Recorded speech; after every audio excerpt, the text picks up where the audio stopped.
Good morning, students. Today we are going to start with a new poem, The World is Too Much with Us by William Wordsworth. This poem is in the form of a sonnet. Now, what is a sonnet? Sonnet is a small poem of 14 lines that is having music, that is having a perfect rhyme scheme.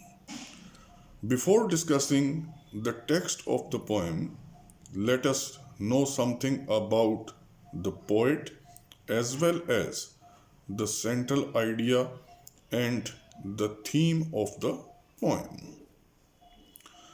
William Wordsworth, the harbinger of romantic movement in English literature, was born at Cockermouth in 1770. He had his education at the Grammar School of Hawkshead and St. John's College, Cambridge.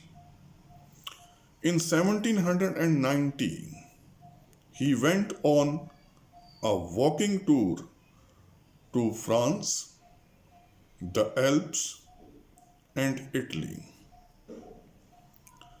In 1791, he returned to France and stayed there for a year when the French Revolution was at its height, and it exercised a powerful influence on the mind of Wordsworth.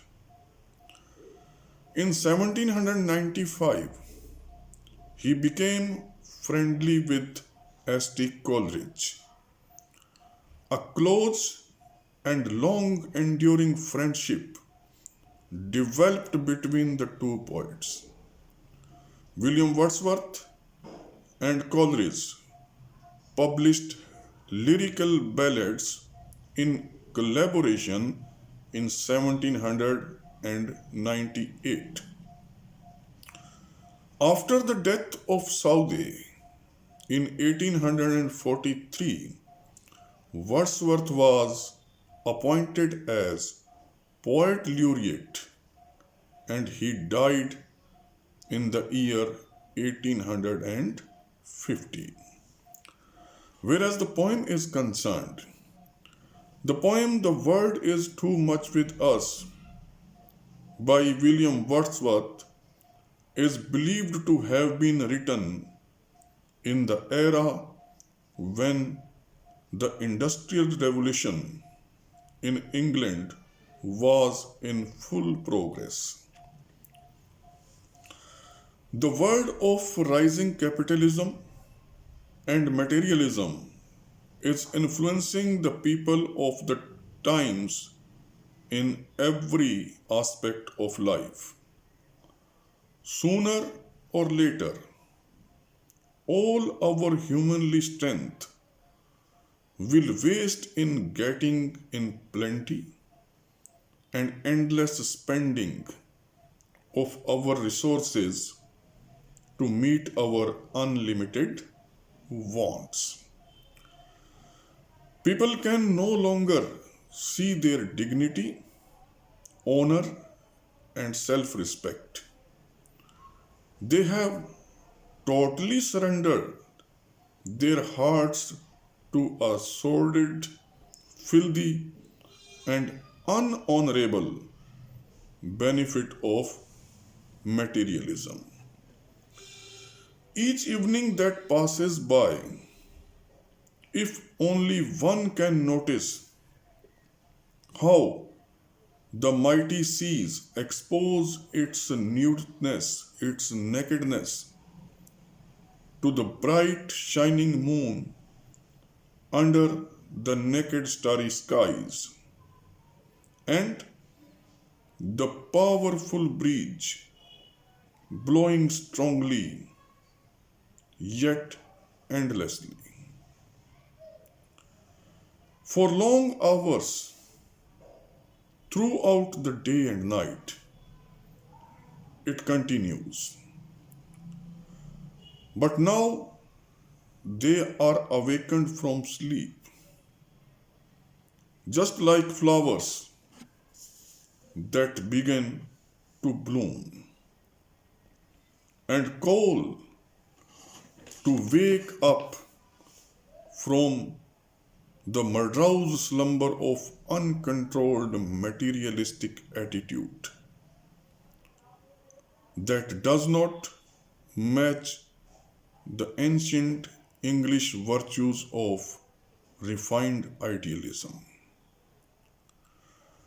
Yet none of the people at that time are touched by the moving earthly spirit of the wind.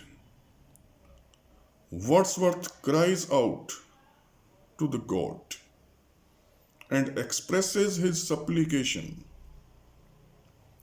that he would rather be a pagan, nature worship, than to be a part of such an immortal materialistic society.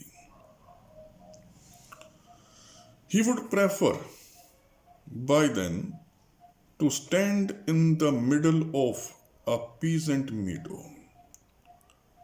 Addressing to the god, Wordsworth says that I would like to be a pagan, though this very creed is outworn one, outdated one. With such a belief, he says that I would be able to stand amid the garden, amid a peasant meadow, and have a brief view of nature around, and would like to have, observe and enjoy a brief glance, a brief sight, a brief view of nature around. That would make him feel free from the fear of rejection. In the company of nature, he feels that I would be less forlorn. I would be less lonely one. This very company of nature would make him feel that he is free from the very fear of rejection by the society, loneliness and sorrow. Perhaps at times he would get the privilege of looking towards the sea for hours. Perhaps with this very thought, with this very creed, he would be having the advantage to look, to enjoy, to observe the sea for hours by standing on the bank of the sea and see Proteus. He also likes to see Proteus. Proteus, a Greek demigod of sea, who is capable of assuming a variety of appearance. He says that I would like to see Proteus coming out of the sea, rising out of the great waters, coming out of the big sea. He may also get the privilege of hearing old Triton. At this stage, Wordsworth thinks that he would also have the advantage to listen the music produced by Triton. Triton, another aquatic demigod, another demigod of the sea, who is represented as half man and half dolphin, blowing his curved and twisted horn, who is blowing his conch, producing music, producing sound. Wordsworth likes to listen the sound, the music produced by Triton. In our next lecture, we will discuss the text of the poem in detail. Thank you very much.